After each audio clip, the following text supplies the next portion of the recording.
अरे hello student, कक्षा 10वीं गणित MP बोर्ड अध्याय 1 दो चर राशियों का रैखिक समीकरण प्रश्नावली 1.6 पढ़ेंगे। Teach maths with Himani.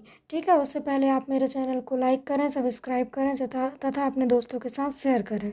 ठीक है, और यदि आपको किसी भी प्रकार की कोई त्रुटि या कुछ डाउट आ रहा है तो आप मेरे से पूछ सकते हैं। और आपको मेरा पढ़ाना कैसा लग रहा है उसको कमेंट में बताइए, ताकि मैं और अधिक वीडियो बनाऊं और आप तक पहुंचाऊं।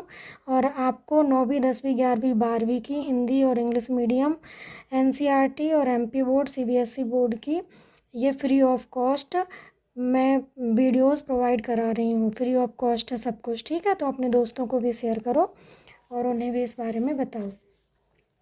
आज हम पढ़ रहे हैं विलोपन विधि, है ना। विलोपन मतलब विलोप करना मतलब किसी भी चीज़ को विलुप्त कर देना, गुप्त, है ना। तो विलोपन करना मतलब कि हटाना, गुमाना, इस टाइप से विलोपन हो जाता है। ठीक है, तो आज हमें उसी विधि के बारे में पढ़ना है। तो विलोप कैसे करेंगे।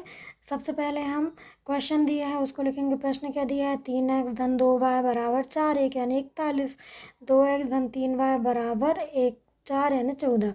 ठीक है, तो अब इसको हम समीकरण के रूप में लिखेंगे। 3x धन 2y बराबर 41 समीकरण 1, इसको हमने नाम दे दिया। दूसरा समीकरण है 2x धन 3y बराबर 14, ये हमारा दूसरा समीकरण है। ठीक है, तो अब इसको हल करने के लिए हमारे पास क्या विधि होती है कि हमें या तो ये वाला पद मतलब प्रथम पद दोनों समीकरण का, या फिर द्वितीय पद दोनों समीकरण का क्या करना पड़ता है, बराबर करना पड़ता है ना। बराबर करेंगे तो हमारा एक जो रहेगा वो क्या हो जाएगा, गायब हो जाएगा, गुप्त हो जाएगा, विलुप्त हो जाएगा। तो इसको करने के लिए क्या करेंगे, हम लिखेंगे समीकरण 1 में 2 से तथा समीकरण 2 में 3 से गुणा करने पर। अब देखो, यदि हम यहाँ 2 से गुणा करेंगे तो क्या होगा, 3 दूनी 6। यदि यहाँ पे हम 3 से करेंगे तो क्या आएगा, 3 दूनी 6। दोनों डिजिट बराबर आ गई, दोनों हमारे जो संख्या हैं बराबर जाएंगी। तो हम क्या करेंगे, दो पूरे में करेंगे, है ना। तो यहाँ लिखेंगे पहले समीकरण में किससे करना है, 2 से। तो 2 इसको लिखेंगे कोष्टक में 3x धन 2y बराबर 41, है ना। ये पूरे में होगा। फिर दूसरे समीकरण में किससे करना है, 3 से। तो 3 गुणित समीकरण क्या है, 2x धन 3y बराबर 14, है ना। अब इसको करो हल, गुणा कर दो तो क्या हो जाएगा, 3 दूनी 6 धन 2 दूनी 4 बाय बराबर 2 का 41 में होगा 2 एकम 2, 4 दूनी 8, ऐसे 3 दूनी 6 धन 3 त्रिका 9 बाय बराबर 4 तिया 12, हासिल किए 1 3 एकम 3 और 1 4 42। अब क्या करेंगे, इसको विलुप्त करने के लिए क्या करेंगे, यदि जोड़ेंगे तो ये तो जुड़ जाएगा और बढ़ जाएगा, विलुप्त होगा क्या, नहीं होगा। क्या करेंगे, अब इसको समीकरण को हम दोनों को घटा देंगे, है ना। इनको दे दो A और B नाम। तो यहाँ लिखेंगे समीकरण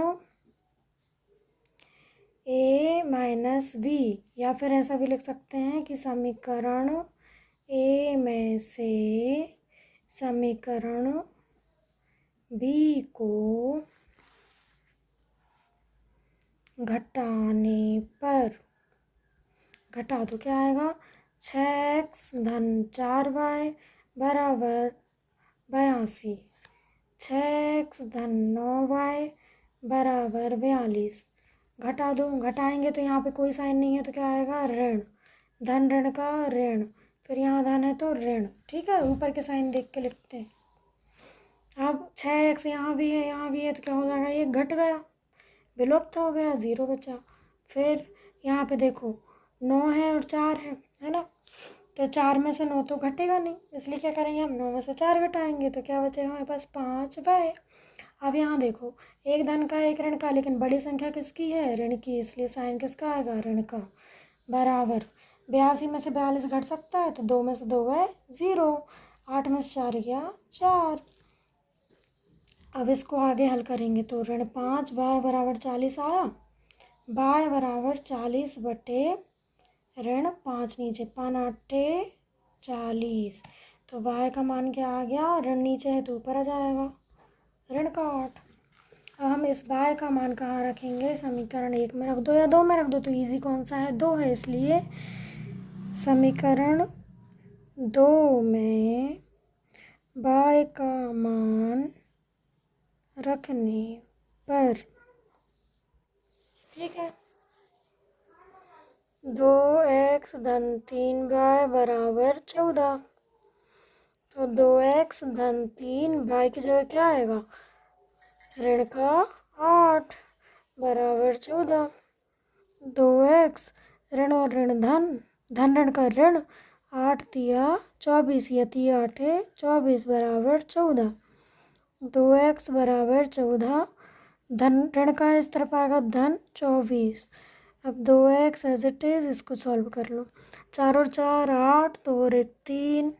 x बराबर 2 गुणा में है तो काय में आएगा, भाग में। 2 एकम 2, 2 एकम 2, 2 इनम 18।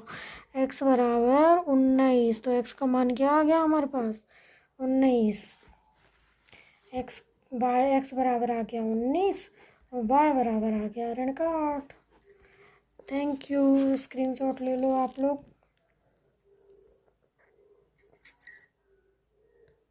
और मेरे चैनल को लाइक करो और सब्सक्राइब करो, ठीक है।